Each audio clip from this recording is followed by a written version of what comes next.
What's going on, guys? Welcome back to the show. It's another Action Movie Anatomy here on our brand new day and time on Monday. We're talking to Jesse V. Johnson, the visionary action director of Avengement, available now. We're going to talk about this film, break the whole thing down. Talk to you guys in just one quick second.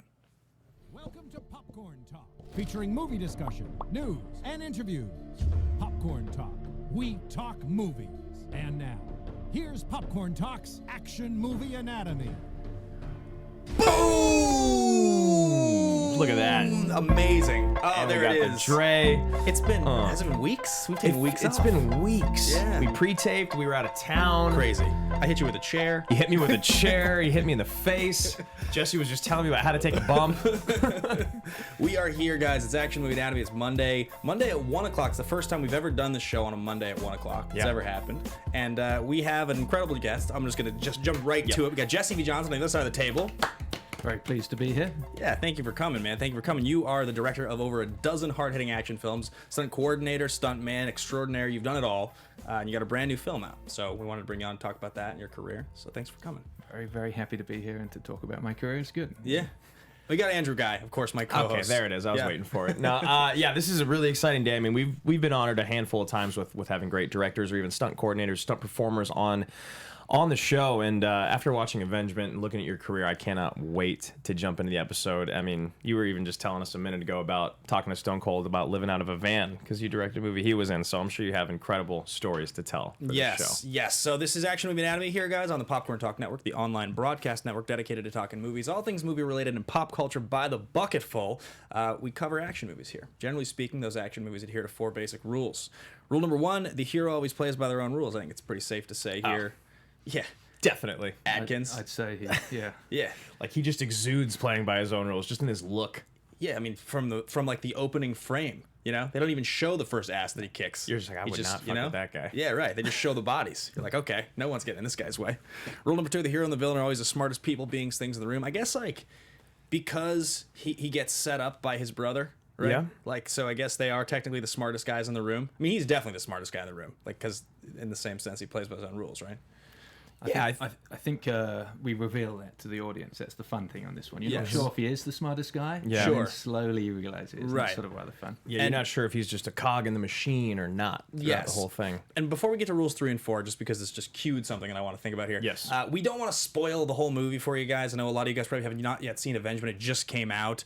And we want to talk to you guys about this movie and why you should go watch it. So we're going to be kind of doing a little bit more of a career interview, talking about a lot of the stuff you have worked on in the past and why you should see this movie, rather than telling you everything that happens, because, you know, we want you guys to enjoy the movie like we got to. Yeah. Rule number 3, the movie is driven by police, military, political, or mercenary figure.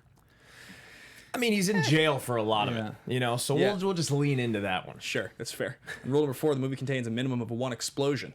Gun. Just some gunshots. There's a knee exploding. That is awesome. Yeah, I think if we... That was one of my favorite parts ever. And there's a mouth exploding and a head exploding. There's explosions. Yeah, the knee was like one of those ones I was like, wow, when you talk about kneecapping someone, I like you, and you showed it. And I was so... It was an interesting thing, that one. No one really wanted to do it on set. It was we talked about this prosthetic for the longest time and bringing it in. And I knew they hadn't. I knew, you know, they're great makeup people, but I knew they hadn't been able to come up with this thing. Right. So I don't know if I want to give it away, but what actually happened was we had to send out for a lamb's leg, and what you see in the movie is a lamb's leg that was bought from, and there was nothing open. I think it was a Sunday or something like that. So it ended up coming from a kosher butchers. It was really, really horrific, and people were very, very upset by it. And, you know, we ended up having to tear the bullet hole out with a knife on set. It was. I was really wondering, because looking at it, I was like, that is as real as it can look. Yeah, it was pretty Savage. rough looking. Yeah, there were people leaving the set on that one. It was I was eating while I was watching it. I paused it. I had to pause the movie and finish eating. Yeah, it was interesting. But you know, if you're going to make this kind of movie and you want to compete with these enormous, fantastically, beautifully crafted $150, $200 million pictures, and they're great. I've watched them; they're wonderful. Yeah. You don't want to be the guy standing in the corner whining and saying, yeah, we didn't have a budget. You've got to do something that they can't do. You got to do your own stuff. You shock the audience in a way that they can't get shocked when they go and see an Avengers movie or a genre movie. I've got to give them something I've got to give them something they can't get there to define why my film is worth it. And there's definitely a few of those moments throughout. Definitely. For sure. One of the conversations, a good friend of mine, Richie Gray, who's another director of movies, probably similar budgets to this one. I did a movie called Sugar Mountain last year, or 2 years ago, with Jason Momoa, and he has a new one coming out, Robert the Bruce. But he's talked to me a little bit about, like, when you're competing with these giant budgets, what you have to do and where do you spend your money. You know, it's like you have to think about your budget. If you got a couple $1 million to make a movie, then do you spend it on a helicopter? Do you spend it on, you know, what are you going to do to make the shots look in a certain way so you can, because obviously, like, we'd all love to make a movie for $200 million. That's It's a fantastic thing. I mean, what you do is you look at what they do really, really well, and you go the other way. Right. You know, there's an old Bob Hope. You know, Bob Hope was asked how he became a multimillionaire, and he said, "I bought houses where no one else was buying." You know, and that's sort of the philosophy we apply to this. Terribly boring, right. Example, but you go where those guys can't go, and you show what they can't show, and you have actors do what their actors won't and can't do. In terms of Scott Adkins, you have an actor who can do stuff that the very, you know, you'll be hard pressed to find a stunt performer in the very top tier of world class stunt performers that can move the way that Scott can move, you know, physically with martial arts and act. So you don't make a Scott Adkins film where he doesn't do action. You know, that's, you know, he could do it and he'd be great doing it, and who knows, someday he'll do one of those and it'll be a huge hit. But at this point, we go where they can't go. And now Chris Hemsworth is fantastic. I work with him. He's awesome. Yeah. But he has a stunt double do all his fights. Right. And that's brilliant, and that's what they do. And you set that fight up in a way that you shoot from behind for the stunt double, and you go and you shoot this for the you know, and you try and train the actor to do what he possibly can. And it's a skillful blend of double CG and your actual actor, which is great. But we can do something different. We can show these scenes in a long take with our man in there actually doing stuff where the audience goes, "Holy God, how did they do that?" And so you embrace that, and you look at that, and you sit down and you say, what can I do that those guys can't, you know? And then you craft your movie artfully around that. Well, I definitely have some questions about that. So many questions. Yeah, I want to jump through my mind right now. I want to jump into a couple quick things before we do all of that. I want to remind everybody this is the Popcorn Talk Network, so be sure to subscribe, like, comment, all of the things. A couple quick shout outs. Patreons. We have a new member of the Action Army Patreon, a general, Jonathan Peck. Yeah, we got to get a salute up there for Jonathan right away. We salute you, Jonathan. And that's a big salute right there. That's a big one. And we got Jake Iacovetta, Matt, and Caleb Graham, other new patrons in the Army. I want to give you guys the shout out as well, so we also salute you. Boom. Jake bought us all of the drinks in Houston. Yeah. He's just a really great guy. For our live show. We showed Jesse the chair hit before the show. And it was very impressive. Yeah, this is a good chair hit. Made my hair stand on it. So guys, we are going to talk about some of the films that Jesse's worked on. I wrote down a couple here just because these are ones that really jumped out at me. And we were talking before the show, obviously, when you get an IMDb credit, sometimes you're there for months, sometimes you're there for a day. If you're working stunts, then it doesn't, you know, it's not always the same thing. But films that you've been involved in: Total Recall, Starship Troopers, Black Dog, starring Patrick Swayze, Point Blank, Thin Red Line, Galaxy Quest, Terminator 3: Rise of the Machines, War of the Worlds, MI3, back-to-back TC Legend, Beowulf, Avatar, Season of the Witch, Thor, Amazing Spider-Man 1 and 2, Lincoln the Master, Hell or High Water. Jesus Christ. My mind is blown. Yeah. I've never been in the room with somebody who's worked at so many cool movies. That's unreal. And we had the director or the writer of Starship Troopers on maybe 6 months ago. Yeah, I believe it was. That's right. Yeah. We sat down with Brian, which was super fun. Our good friend Mark Andraco. Yeah, this is going to be a lot of fun. So honestly, when you were just talking, really quickly, the first thing that popped in my mind is, you know, Scott works his ass off in this movie. Yeah. It is unbelievable. You have so many long takes. He's carrying so much of the weight of the film on his shoulders because he's the lead and he's doing so much of the fighting. What was it like on set? Was it exhausting? Was it like, because I hate to plug this already, but you know, I'm an actor. I did like an action thriller a couple years ago, and I was just beat. You know, I was just running around and pretending to shoot and fight. I didn't actually have any like fist fights in it. Right. What was it like for you guys? I don't know how he does it. I mean, as far as I'm concerned, it's like watching an Olympian, you know, an athlete do what he does. And for my part, and the choreographer's part and the cameraman's part, we try to be on our ball as much as possible, because you don't want to be the guy that forces Scott to do a second take when he's done one of those long takes, you know what I mean? Right. Out of focus, or not in the right place, or the cameraman trips over, or I've forgotten to cue a particular bit of background action. So you try and make sure that you're as prepared as he is, The choreography is there. You do a bunch of very, very, like half speed rehearsals, getting what you want done and making sure you've done it, and then you try to do it once. Wow. And instead of doing multiple takes, you'll use multiple cameras and you'll do it. I mean, Scott's in his 40s now. He's still extraordinarily strong, but when you get to your 40s, the explosive, dynamism that you have in your 20s and 30s, unless your superhero strength, it starts to go, and I have to appreciate that. I have to respect that. And we have to be on our game. I mean, it's tense. It's there's always a joke and a laugh after we've got the take in the can, we've watched it and it worked, then you laugh. But when you're building up to that, it can get very, very, very tense on set, and the stuntmen have to be on their game. When you have a stunt guy that we haven't worked before, I have that look from Scott, and he looks over at me like he better be good, Jess. He goes in there, and if the guy screws up on the first take, it's all right. It's a pat on the shoulder. Yeah. And it's like, it's all right, just make sure you do it right the second time. If he screws up the second time, there's that look to me behind monitor, and both me and the choreographer know, oh God, it's going to get painful now. Yeah. And we go in there and we hit, and it's, a fight scene's because all the punches are missing, and then then your man comes in who's been missing his takes, and so like that, everyone goes, ooh, I think you might have felt that one. And the guy's got a good, and if he's good, he's done the reaction. It's good. And then the third take comes. Now, if he's messed it up again for some reason, he's looked at the camera, he's fallen down, or hasn't quite reacted.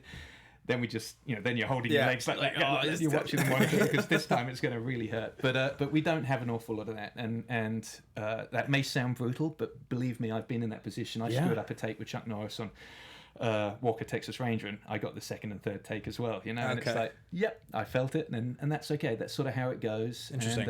And when you get into stunts, you don't get into it to be treated beautifully. Those hits and bumps are what you're there for, and it doesn't matter. And if you do a fight scene with Scott, it's almost like a badge of merit anyway. It's nice to feel a little bit you've earned your money. Well, you've directed 4 films that he starred in? Is this the 4th one? I think more than that at this point, but that's all right. Because I was looking through them all, and I've seen a few of them, because I think 2 of them are available on Netflix, or 2 of your movies right now are available. Right. But I was looking through the last 3 movies that you've directed. I think he's started. Those are good ones. Those are, we found our rhythm. We found a way to communicate. When you're working with a lead actor, there are lead actors who are enormously easy to gel with. You get what's going on. You go in there and they work with you. With Scott, he's a phenomenal actor, but it took a little while for us to gel and to work out what it was. It can become pugilistic, not physically, thankfully, because he'd beat me up, but it can become quite argumentative, and that's really how the creativity works. We'll bounce backwards and forwards, and you'll have people on set coming over and going, "Is this normal?" Yeah, right. That's all right. This is how it works. We're both very passionate about what we do. He's studied film fighting. I mean, this is his, he studies it. I've been to his house. He's got a collection of movies and books on it, and he watches this stuff with a deep resonating passion, and is very, very scientific and technical in the way that he breaks down the camera work, the positioning, what style of hit is being thrown. Whereas that stuff, I spent a lifetime doing that in front of the camera. My interest and passion lies in the storytelling, the building of characters, the rounding of dialogue. I listen an awful lot, and sometimes I look away from the monitor and listen when there's a dialogue sequence, and you're looking for that truth. Yeah. And this is a tricky thing. This is not an easy thing, because just hearing the dialogue spoken for the first time can be overwhelming. But then, but listening for the truth in the scene and the sort of organic nature of the delivery is what's so important, and knowing whether, oh shit, we don't need to say this much, we can get this done in a word or a look or a glance, or oh my god, I'm going to need another line here just in case we haven't put this together, and we can decide later whether we want to cut it out. So I'm focused on that, and he's focused on the the punches and the hits, and it actually works really, really well. We found a really good rhythm to it all. But yeah, it can become quite tense at times on set, because the two worlds buffer up. It's exhausting. Those days on set are exhausting, whether you're shooting a drama with not one fighting scene, or you're shooting what you're shooting and you're focused on both. And you were mentioning before something we've kind of talked about on the show a lot, which is we really love the moments in between the action. And you kind of prompted this earlier, and we wanted to save it for on air. Did you want to take that, or? Yeah. Well, what I was going to actually say was, like sort of, we reviewed John Wick 3 a couple weeks ago. Yeah. And, you know, we've done all the John Wick movies and all the Equalizers and all those movies, right? Like we've done 200 shows at this point. So sometimes we'll veer off and we'll cover a movie like Prisoners or something, which is like a drama that we're just obsessed with. But a lot of the stuff, it's, you know, it's an action movie. And what we found with John Wick 3 was we liked it less than a lot of the critics liked it because the movie is so dependent on its action to be entertaining that most of the character interaction, the stuff where you're like, I'm buying into why you're doing this, or didn't land with us as much. Yeah. And we were surprised because it got somewhere in the 90s on Tomatoes. Like, people just loved that movie. We understood why, don't get me wrong. The action was crazy, but it's truly like, we like those moments in The Rock when Ed Harris is yelling at Michael Biehn in the shower room confrontation because it's intense and they're not shooting each other yet and they're not hitting each other, but the acting's great. It's great delivery. That's the stuff that I look for in most movies. And so I think what you're saying is you're looking for the truth. You know, the right delivery is everything. If it's the line that happens before the guy gets shot, it makes the bullet that much more effective when it comes out of the gun. You guys are connoisseurs. You're ahead of the wave. So you're looking at. I mean, it's masterful what 8711 and Chad Stahelski have done with the action genre. I can't thank them enough for what they've done with it. They've taken what was a tired, boring, unfashionable, dirty, sort of Salvation Army store and turned it into an absolutely ritzy, beautiful, fantastic, state-of-the-art shop, and it's great. I love what they've done with the genre. It's brilliant. I owe everything. I owe the fact that my films have become more popular to the fact that they've set the trend with these John Wick pictures. It's phenomenal, and also David Leitch, of course, with what he's done with Atomic Blonde and the Deadpool movies. Yeah. But you're talking about an advanced state of watching action movies, whereas the average critic is wanting to be given another John Wick movie, and that's why he loves John Wick 3, because he's getting exactly what he expects to be given, and it's a much more homogenized view. But yeah, of course, it is those moments before and immediately after that make an action movie, an action sequence. And we look at that very, very carefully. Otherwise, it's just a succession of stunts, and I'm a stuntman reel. It doesn't make any sense. It's exactly the kind of action movie that killed the genre, Right. But if you have the build-up, William Wyler said it, about a horror movies. Funny enough, way back in the 50s, to scare an audience, you have to almost bore them first. Now that's an extreme example as well, but if you think of any of the greats, Fight Club, there was more talking, there was more character development than there was fighting. Yeah. But you loved those fights. That was fantastic fights. If you think about Bullet, it was a fucking most fantastic car chase movie ever. It's actually the 15 minutes that build up to that car chase that make the car chase so breathtaking, because you are so invested. And then when you see it, it's phenomenal. But if you take it on its own, it's good, but it's not great. Yeah. But it's the build up before it, the calm before the storm, and then the wonderful, denouement from the Bond movies or the Schwarzenegger movies. It's the moment afterwards where you go, oh yes, so it's the combination of drama and stunts and acting and performance all working together. And Scott and I understand this, and to be honest, he was the person that first he said, look, Jess, everyone keeps shooting me from the profile, and they do these action scenes. There's no involvement. Get round, get my eyes. Tell the story with the eyes, and then people kind of buy into it. And he said that Isaac did that with him on the Undisputed movies. And if you watch, the lens is right in his face, building, and then they go into a fight scene, and you felt personally involved in that because you're right there the whole time. And if you watch my work with him, it's always we're always trying to involve the audience on a personal level. I watched a couple of the pictures he did, with other directors, and they've got the camera over here. It's a big wide, and they're all showing off about these long single takes, which is the most boring cliche at the moment. Yeah, right. If you're not involved in the story, it simply becomes a succession of images. And he's very good at moving, but it's not. Right. But it's getting the emotional input. So. Two-pronged answer. Yeah, it's the build-up and then the emotional sort of investment as well. So how did you find that balance in Avengement? I mean, obviously this won't be much of a spoiler because it happens within the few minutes, and by the name of the title, it is a revenge film. So he's going to kill some fools. He's going to kill some fools, and it's because he's been done wrong. So how did you find that balance? Because, again, there is brutal action throughout, like almost nonstop. But again, it's like every few moments or every like maybe 10 minutes, you're just brought back down. And it's like, you know, you release the air from this balloon to let your audience kind of calm down. You're like, no, don't get too comfortable. We're about to go crazy again. How did you find that balance in this movie? I have to be honest with you. When I was making this, I thought there wasn't going to be enough action in it. I thought I was making a talkie film. Really? Yeah. I thought it was 12 Angry Men in a pub, and I was going to be, we were going to be absolutely lambasted by the fans who said this is terrible. There's no fighting in it. There's no action. So it was my fear making the film was that we didn't have enough action in it. To be honest with you, it wasn't anywhere. The ratio didn't seem the way it has in the movie, and it just goes to show you really, you know, I don't preview. I work with the script and what we have, and you tend to head towards where your strengths are and, you know, veer away from what isn't working. So, you know, the film appears quite organically, you know, and my concern was there wasn't enough action and there weren't those moments. So well, yeah, I mean, again, without spoiling too much, you know, the setup is that there's revenge to be had, and so you have to start to get a sense of his relationship to his brother and why he was in prison and all these things. And so, but I think you say you thought you were making, you know, this long talkie. Like, I liked some of those scenes a lot, actually. I was texting him when I was watching it. I was like, yeah, these relationships are really compelling. Like, when his brother's saying to him, like, because his brother's a dick, but when his brother's saying to him, like, you know, I'm not going to lend you money. You know, like, why would I change my... He's so good, though, isn't he? Oh, yeah, great. He really is. Craig Fairbrass is awesome. He'd make your hair stand on end. Honestly, he's one of the scariest humans I've ever run into as well. He's an intimidating guy. He's brilliant. Because he's like, if I'm gonna break my rules to give you money, you got to do something for me. And I'm like, this is his brother. I believe this relationship. Like,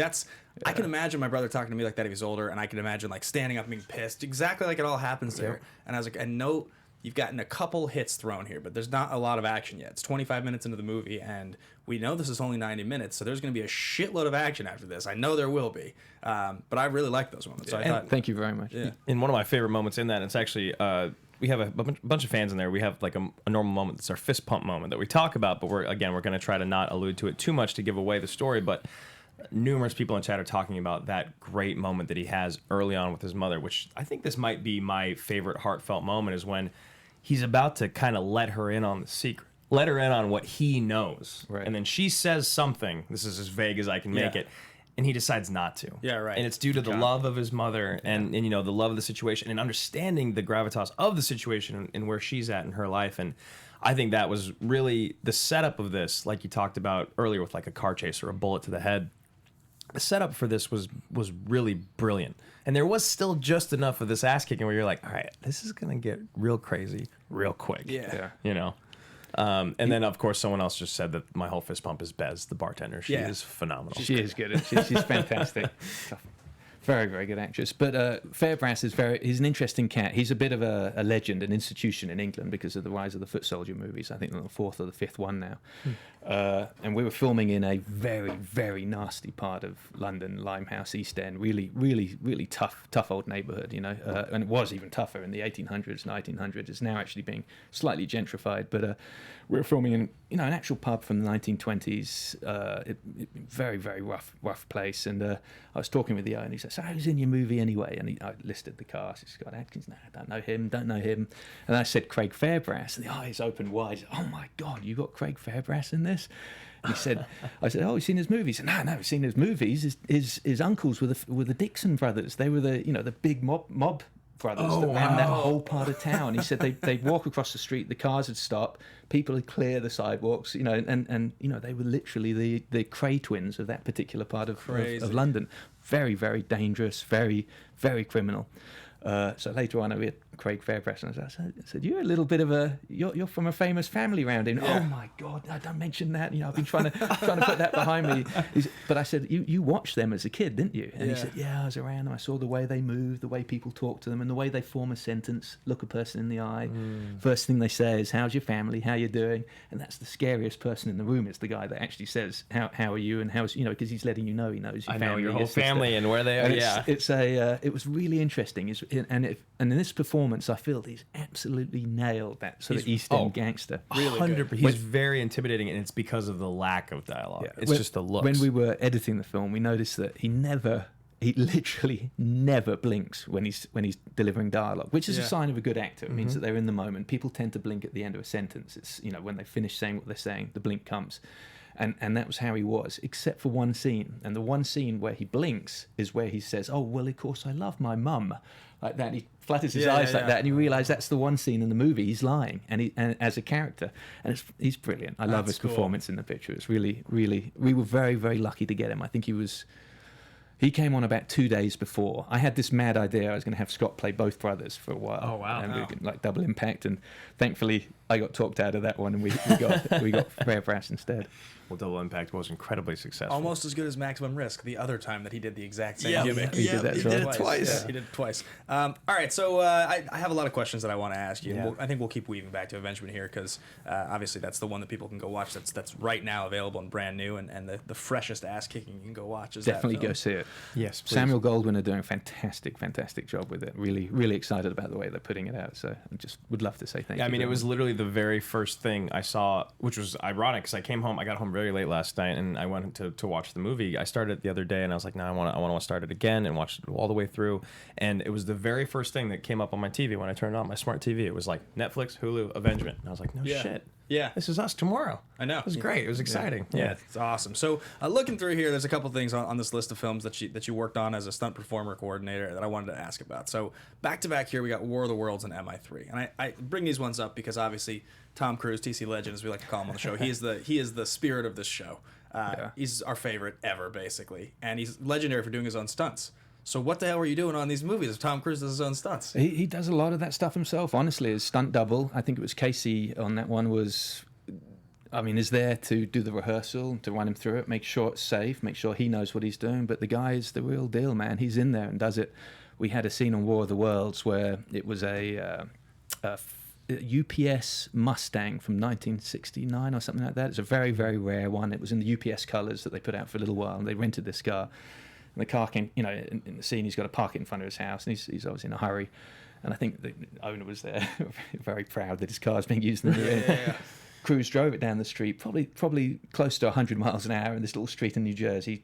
Slid it sideways, completely adrift, and parked it beautifully. And everyone's fantastic, but the owner lost his mind, went completely white, and he's having to be held back now. And so it was car. Cruise ran over, put his arm around his shoulder. They disappeared around the corner. Came back again, and the owner's like, "I'm off. See you guys. I'm very happy." Oh wow! And I think he got an Uber and left, and he was gone. So they bought it on the spot and used it in the movie, and it's. Oh, he bought the car. Yeah. From him. Oh, I was gonna say I wonder what that conversation was about. It was the he owned the car after that, and then from that point on, he was coming in hotter and hotter. No, he's phenomenal. He's a very interesting cat.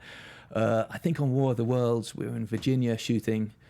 In the middle of nowhere, and there was a donut shop, and sometimes they have a little collection jar in the donut shop, and it says so and so has some disease, and she's a local girl, and put $1 in, and apparently he'd gone into the donut shop and left a check in there for the entire $50,000 or something like that. Wow. And they're like, it's they can't, it's just he's awesome. He's the real deal. Loved Cruise. working with him. You see him on set, and he looks like Tom Cruise, and he talks like Tom Cruise, and it's phenomenal. It's it would be a dream to work with someone like that.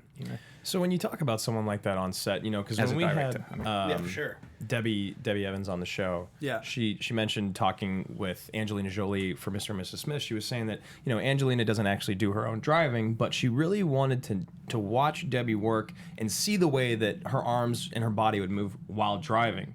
So that she could replicate it. So you talked earlier about Chris Hemsworth. Now we've talked about Cruise, and I just mentioned Angelina. Can you talk a little bit about the differences of working with someone that's that pro in the sense of Cruise, like on set with stunts? Does it change the whole, does the whole stunt crew kind of sit back and they're like, okay, this guy really respects what we do. They pay extra attention to it, or is it just kind of another day on set? No, it changes it when it really does make it much more fun when they respect what you're doing and how it's done. I've been on lower budget films, and I have to say they're lower budget usually because the people are less polished filmmakers. Sure. Where they don't quite grasp how important stunts are to the movie. I did one film, and they shoot the day, and then at the end of the day they give me a camera for half an hour and say, go and grab some stunt stuff and put it in there. And we did this for about 2 weeks, and it was really, really not a whole hell of a lot of fun. They were paying my rate, so I'm there, and I just finished a film that hadn't done very well, or whatever reason you're working And then they showed the reel, which is, you know, what they take to market to sell the movie, and they showed it to the crew to sort of pump them up and get them excited. And this 2-minute reel was all of the stuff I'd shot at the end of the day at within the half hour. They give me not a single bit of the first unit work. Wow. None of the Just the actors. film. It was all the stuff I'd watched, and everyone turned around very quietly and looked at me because none of them had been involved in my unit going off and shooting it. Yeah. And what was supposed to be this fist pump moment for the crew to get to galvanize and get behind the film, really kind of like, oh shit, so this film is completely being sold on the half hour that's shot at the end of the day with the B camera, you know.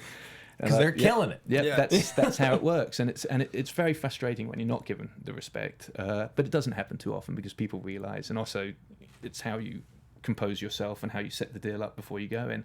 That was a rare instance of being hard at the last minute.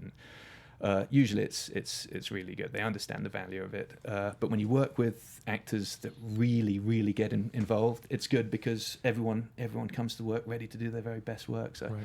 It's contagious. When you started to make the transition from obviously as a stunt performer, stunt coordinator, then you were going to start directing films. Do you remember sort of where in the process you were when you looked around? You were like, you know what, I want to be a director. I didn't do much coordinating, and I don't really like it, to be honest. Really? I learned my craft through sweat equity, blood and sweat equity, and what I found very, very quickly were instances like that one where I'm being used to make someone else look as good as they possibly can. And I don't care about the money. I never have. Unfortunately, that's my big my big flaw. You know, I love making movies and good movies.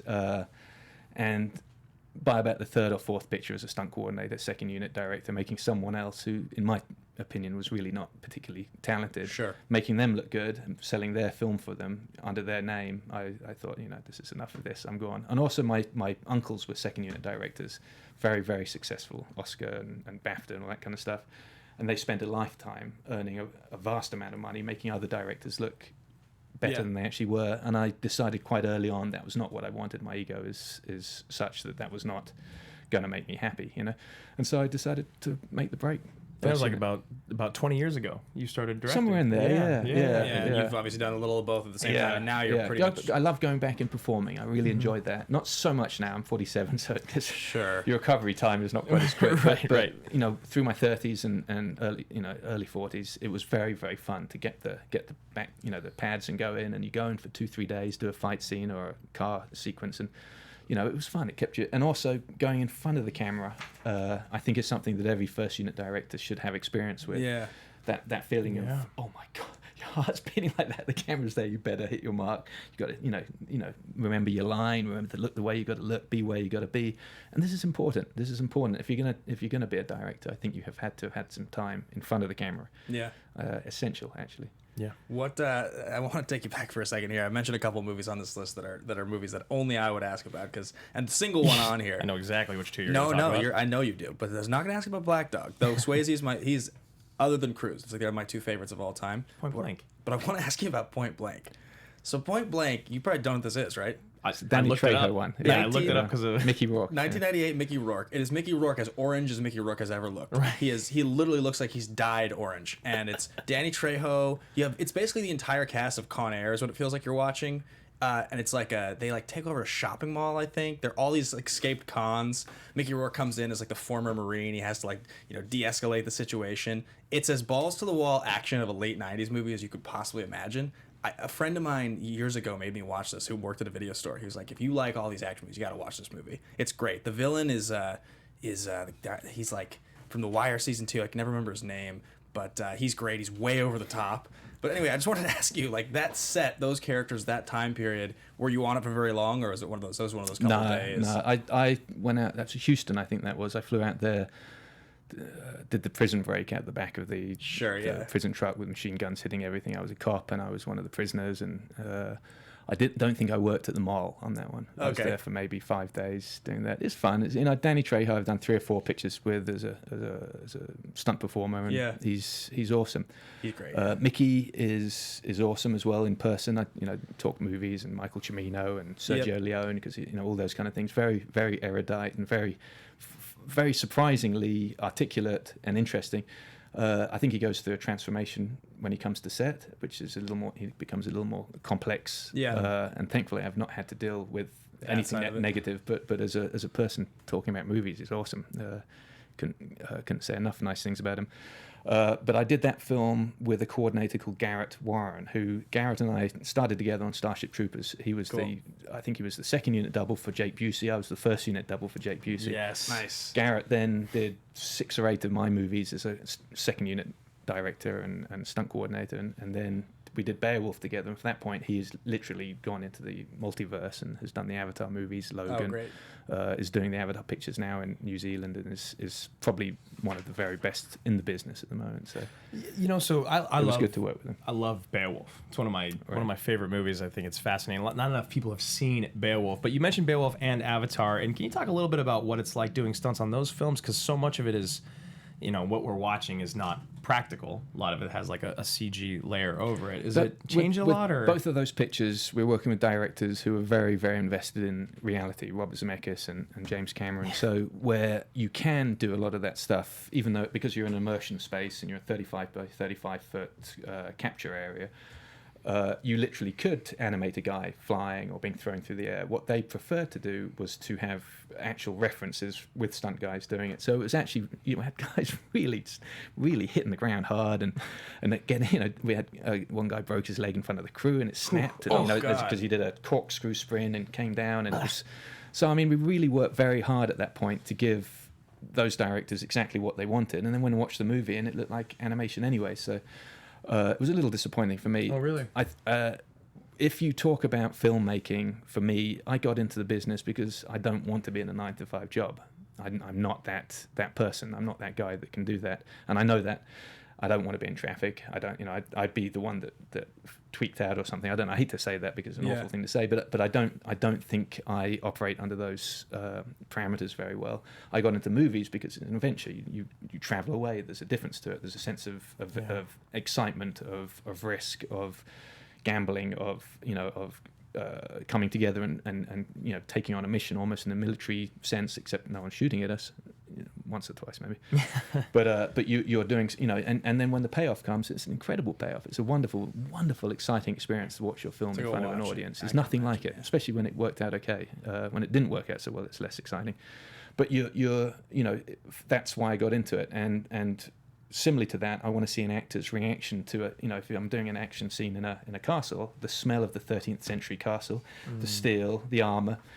Now in a capture space, you're wearing a black leotard with markers stuck on your face, and for me, there's no way that actor can. You're not giving him the tools he needs to really sell. Right. So he's having to ham it up. He's having to pretend he's somewhere else. He's pretending he's seeing a dragon. He's pretending he's seeing this, and this isn't quite what I want out of my movie making experience. This is getting close to a 9-to-5 job. It's a different process. It's getting a product, but it's not the. I read about Hawks and Ford when I was starting out. They take covered wagons and they'd go and you'd set up, go to Africa and you'd be there. Right. No cell phone, no internet, no telephone, and you'd be there and people would come back. Marriages would dissolve, children would be conceived, and it was now that's not what I'm saying I want to do now, but it was a different time. These films were made under, and you get a group that forces themselves to work together, and you get this amazing sort of creation at the end of it, and that's what excites me about making movies. Yeah. This is random, but one of our fans asked in the chat. Do you mind scooting a little closer from here, Jesse? Perfect.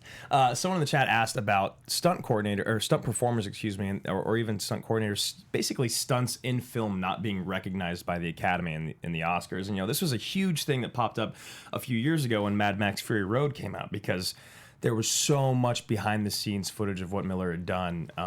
Seeing Hardy an inch away from the ground, all that. Charlize talking about what it was like on set. As someone that's basically lived in this space in their entire professional career, and now you're making movies where the stunts are just as important. How do you feel about that not being recognized by the Academy at this point? No, it doesn't worry me particularly. I know people get very, very passionate about it. If you're going to recognize that part of the filmmaking process, the only way it's going to work is if you say, here's an award for the best action sequence, and you give it to the first unit director, the second unit director, and the stunt coordinator. Yeah. That way you're going to get some traction, and you're going to be able to give an award for best action sequence.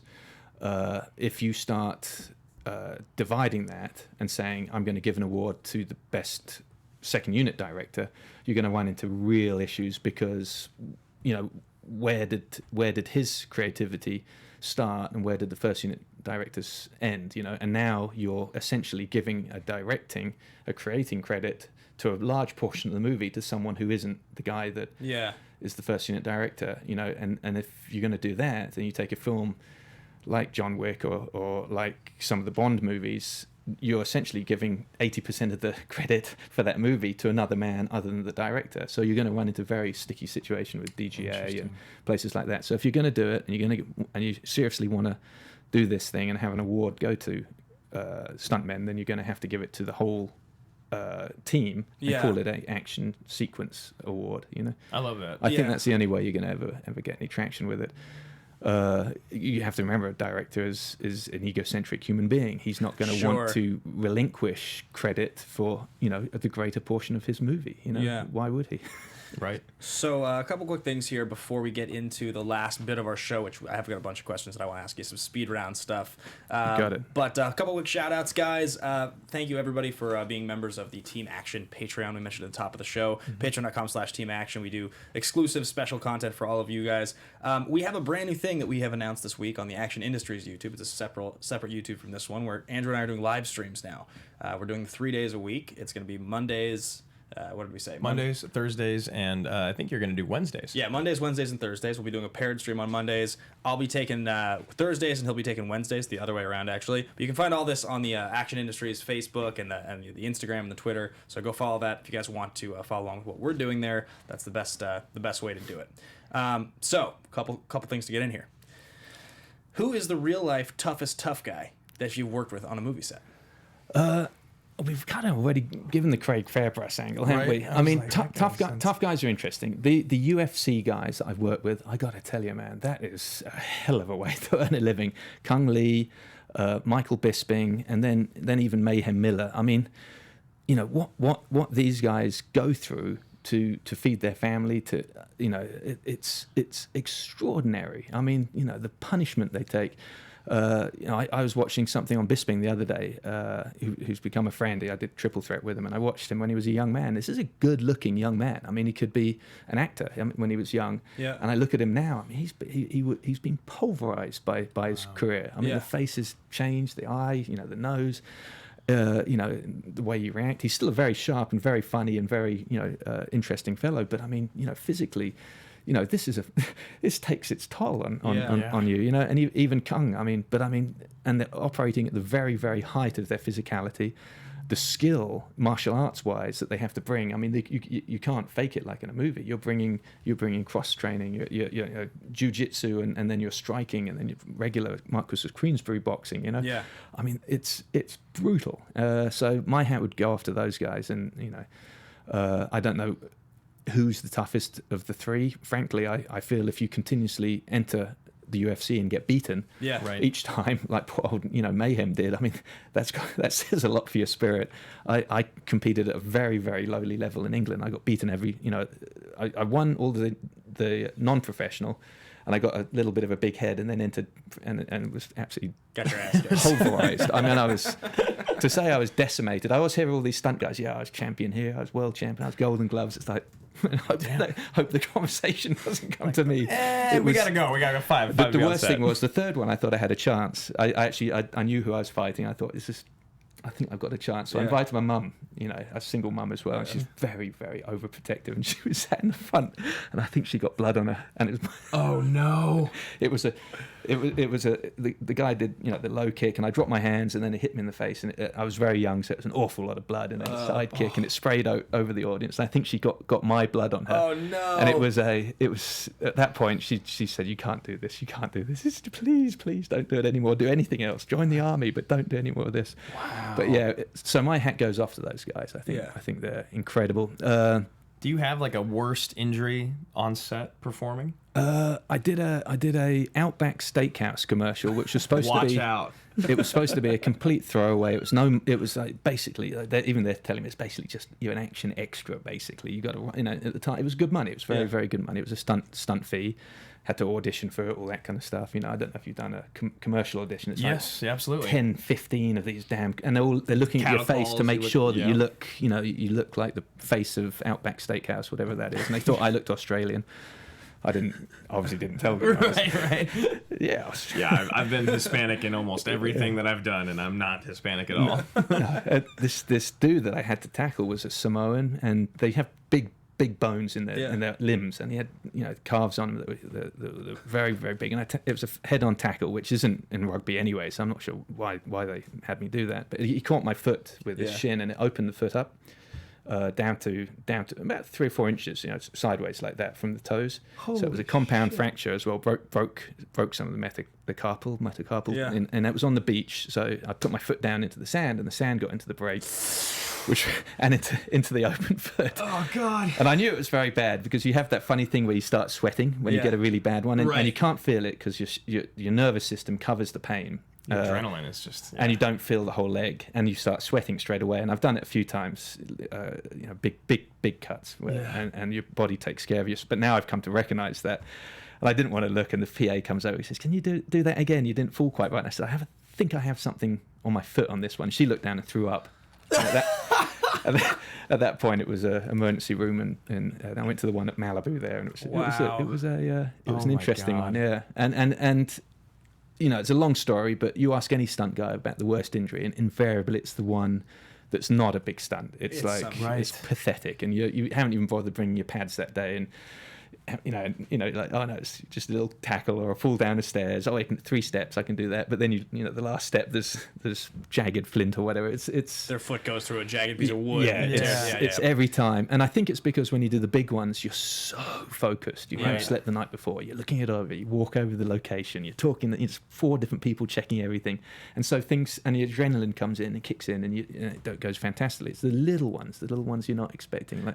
So my Outback Steakhouse put me out of work for about 7 months as it healed. And oh my gosh. Well, we showed you this bit with the chair, and so last year he tackled me through a table. It's like a balsa wood table. It's like a breakaway table. But there's like 100 people around, and everybody else is giving their opinion. You go down like this, make sure you come into his body, go down on your shoulder, don't put your hand down. Of course, put my hand down, and then with the chair, but it's the same thing, right? We rehearsed the chair hit a bunch of times, and you're looking at it, and you're like, okay, I'm gonna come down. You got to make sure you don't hit him with this side. Make sure you square on his back, and he's gonna go down like this. Yeah, it's a rush, and of course you rehearse it 6 or 7 times, then.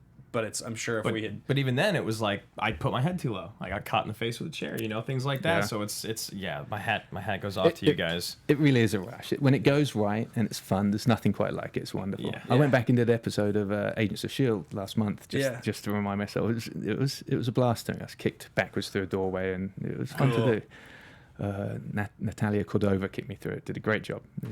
Maria, a couple other quick ones. Most inspired you've ever been by a performer on set, and we'll say performer actor. Yeah, I mean, obviously Scott has done things with my career and my abilities by forcing me to just look a little closer and ask questions. When you get very tight with someone and they don't let you rest up, and they're like, "Dude, you've done this before in another movie. What the fuck? We've done this, and continuously." And I'm doing the same thing with him.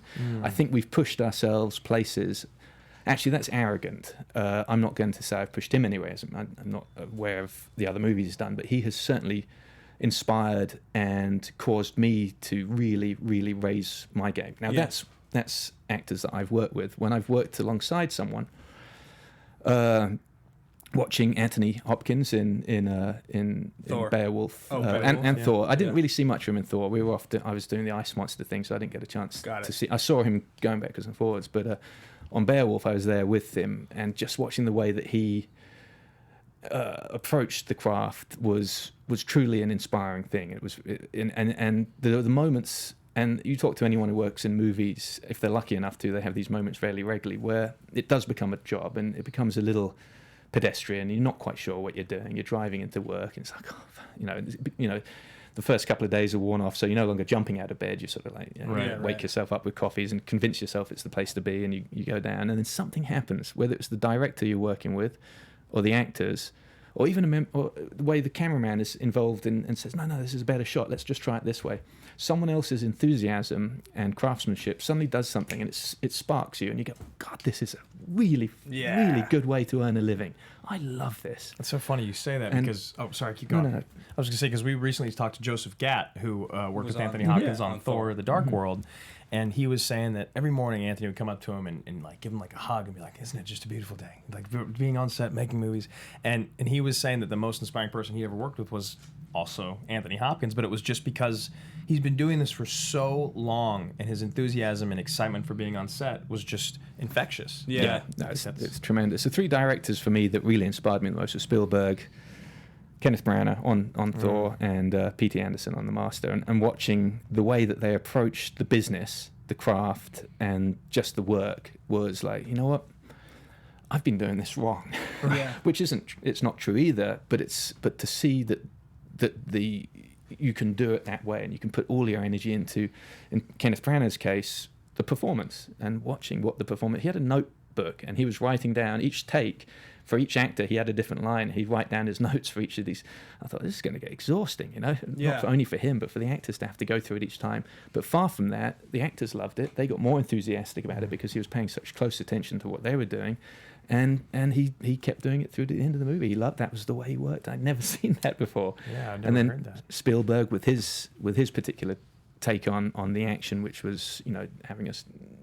I think we created something along the lines of about 25 different vignettes, and then chose from those and getting the notes backwards and forwards until we zeroed in on. I think it ended up being about 6 or 8 of these action vignettes for the Battle of Stamford Bridge that he loved and Lincoln, wanted right? to on Lincoln. Yeah.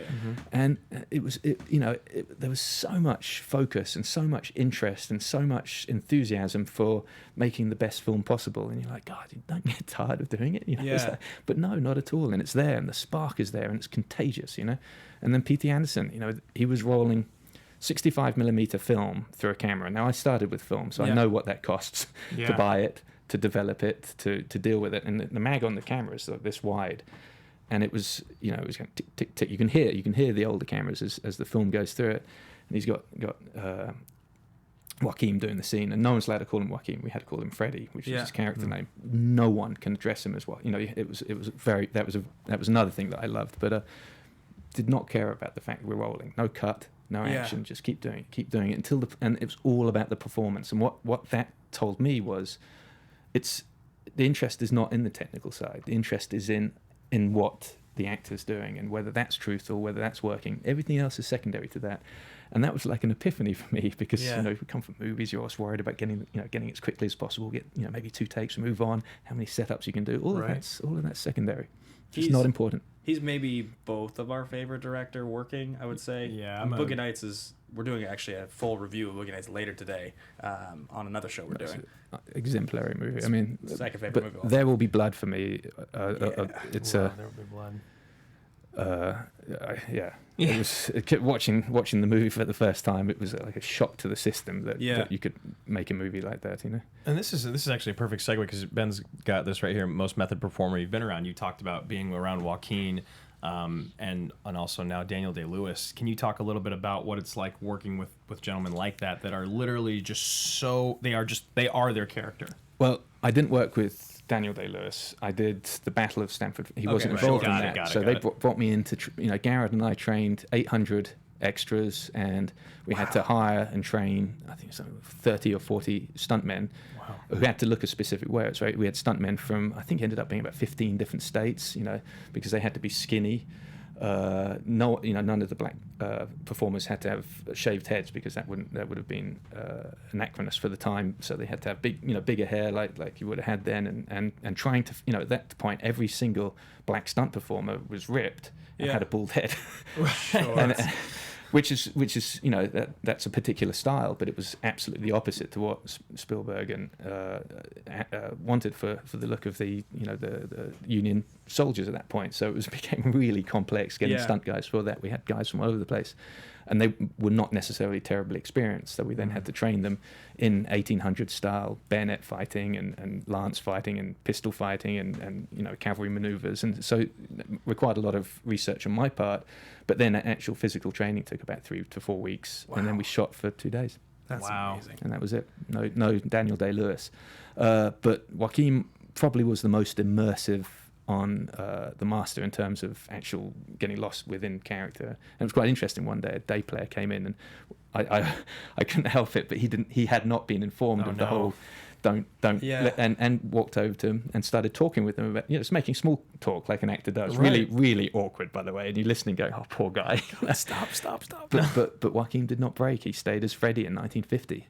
And I listened to this, and it was brilliant. And I wished that someone else was listening or videoing it, because he didn't break, and he wasn't making a big thing of it. And he didn't give any explanation. He just stayed in 1950 as Freddy, the guy that was a photographer and a drug addict. Yeah. And finally, the day player caught on and realized what was going on, and then he went, "Oh!" And at that point, he then changed, and he was in character as well. But it was really interesting, So it did not break, not even close to breaking, and that was kind of fun. Joaquin might be the most underrated actor working today. I think Right. he gets talked about as great, but not at the level of like Daniel Day-Lewis, and he is, I think, actually. I mean, love to work that's a with him. crazy comparison because it's Daniel Day-Lewis, but he is at that top tier in my mind of actors working. Gladiator was when I first noticed there's something really good going on here.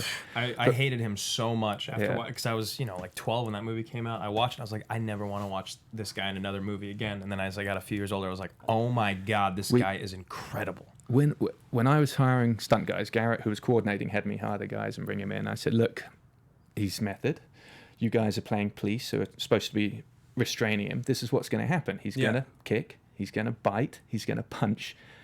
You take it. You can't hit him or bite him back or punch him back. If you're cool with that, come on, we can hire you. Right. If you're not cool with that, totally respect it. Totally fine. We'll call you on the next one. But just a heads up, that's how it's going to work on this one. If you get angry about it, you're history. You're out of there. So I don't want to send you home, but you'll know that coming in. Every single one of them is fine with it, of course, but you have to give them the spiel anyway. And he drew some blood.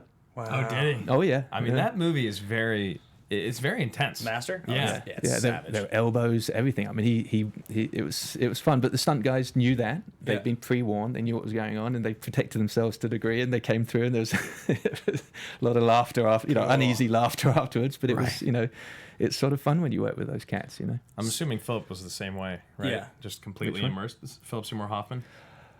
Yeah, but we didn't really interact. I saw the scene. I watched the scene when they were arguing in the jail cell. Yeah. And it was very interesting. We were that's a historic building. Yeah. And he smashed the toilet in there. and Yeah. it wasn't supposed to happen. It was Oh, no. completely Wow. improv, but it was over $600 worth of damage, so they had to make a police report. So police had to be called in, Wow. to the museum, and that's sorry, it's just how it has to happen because it's an insurance claim. Yeah. So there were police called in for the scene where he smashed the toilet, which was quite interesting. That's That was my own experience with him and Seymour working together, and they batted backwards and forwards.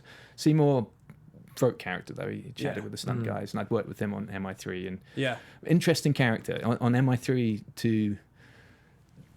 I think what he felt was he wanted to hang out with tough guys, so he'd come and sit with the stunt guys every day at lunch, and it was kind of awkward because it's like, all right, boys, and it's like that's not really you, but it's totally fine. Everyone went along with it, but yeah, great actors. It's Guy's a legend. So last couple things here because we're running out of time. I want to make sure we ask our AMA question. This was submitted by a fan. Yeah. So this is Mike Wheeler asked this. So what he writes is, I thought it was only fair that I watched Avengement before I ask a question. However, finding out this morning at 6 a.m., 2.5 hours before I had to teach high school math on Monday morning may have not been the best circumstances to watch. I thought it was a solid action film with an ingenious script. However, it was an intense movie to start a Monday morning with. When would be the optimal time to watch this movie, and what drink should it be paired with? You both have an open invitation to attend a Manly Book Club meeting if you're ever in the Edmonton, Alberta area. This is to us. Thank you for the content and allowing me to participate today. Cheers, Mike. I think this is, if ever I've made a drinking movie, this is it. It's set in a pub. There's a lot of alcohol and cheap English ale being drank. But I would say English cider. I think that's the way to watch this one. English I cider. think hard cider, maybe Woodpecker, Strongbow, one of those ones. Maybe a snake bite, which is where they mix. Yeah. They Pilsner. mix Lager lager and cider. Yeah. And I think maybe like a pie, one of those awful pies that you microwave, the steak and kidney. Yeah, there you go. 99 pence they used to cost in London, and you'd live off it when you didn't have much money, and real gut rot, that and a pint of snake bite. There you go, and hopefully you can watch to the end of the movie without passing out. Probably not at 6 a.m. Not at 6 a.m. And Yeah. I'd say this was a this was a late one. This is a late one. Watch it with your pals, you know, and realize this. It's okay to get involved verbally with the film. Yell at it. That's good. Mike Wheeler, thank you for asking that question. That was a great question. All right, so I think we are just about out of time. So big reminder to everybody, check out Avengement, available right now, streaming. You can get it on VOD. It's in theaters. It's all over in all the main places. You can get it on Amazon, on Vudu, on iTunes. Go check it out if you want to see some super badass ass kicking and some sweet acting, honestly. Yeah, really Thank you very impressed much, with Scott. Thank you so much for being here. So we only have one last thing left to talk about, and that's called The Pitch. Right. We never tell anyone about that. Yeah. We'll tell you about the intro, but we won't tell you about the outro. So coming up next week on the show, guys, we are either going to be covering X-Men Dark Phoenix, which I'm just be screening it tonight, so are you? I will find out if it's good and if we want to talk about it, or if it's not as good as we hope it is. Then we're going to be covering either X-Men First Class or X2 X United, one of the two really, really, really good X-Men movies. Because Logan's been covered, because it's the best movie ever made. And I actually, we're out of time, but I wanted to just ask you favorite movies. Like, do you have a 3-ish favorite movies of all time? Yeah, I think Seven Samurai's in there. I loved Samurai Rebellion, which is a picture that Masaki Kobayashi did, and then I think probably The Searchers or Red River would be the other. We covered The Searchers on here about a these, year ago. These are pictures I default to. There's some great modern movies as well, but I'm like a sponge, so I tend to copy things, or they stay in your cerebellum and you don't realize your arc. So I have to be very careful. But those pictures I feel inspiring each time.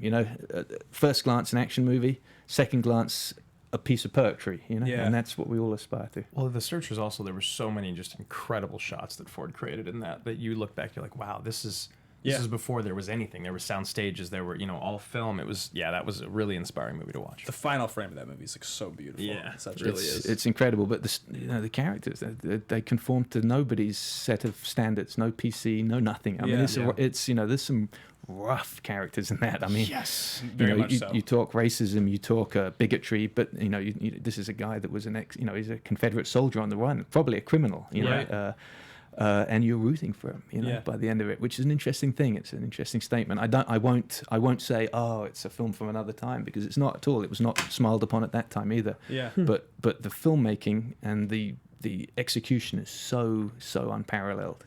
I'm pretty sure, I could be making this up, but I think one of the generals in the Action Army, it might have been Andrew Hayes, requested we do that movie. We have this group of fans, super fans that support, and at the highest level, the generals, they can suggest films that we actually cover on the show. And The Searchers was requested by one of the generals in the Army, which is why we covered it, because neither of us had ever seen it at the time. Right. Yeah. So we both watched it a year ago. So yes, guys, X-Men, as can be either Dark Phoenix, X2, or First Class. We'll be posting all over social on that, so follow Action Industries Instagram, follow me personally at Ben Bateman Media on Twitter. You guys can find me at Andrew Ghai. At Team Action Show is the show, and do you have social media, or are you? I do. Action Jesse V Johnson. Sweet. Action Jesse V Johnson. On Instagram, I think that's the way. Excellent. Yeah. So follow along that and check out Avengement. Let Jesse know if you're a big fan, and of course, leave your comments, your thoughts below. He'll look and see the comments there, so you can get your questions answered. Big shout out to all the generals in the Army: Andrew Hayes, Paul Denuzzo, Billy Belford, John Getz, Jonathan Peck, and John Patterson. We salute you.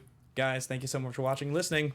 Thanks for coming, man. Yeah, thanks for being here, Jesse. Very much for having me, guys. Yeah, of course. It's been really good. Cool. Awesome. Bye, guys. Bye. From producers Maria Menounos, Kevin Undergaro, and the entire Popcorn Talk Network, we would like to thank you for tuning in. For questions or comments, be sure to visit popcorntalk.com. I'm Sir Richard Wentworth, and this has been a presentation of the Popcorn Talk Network.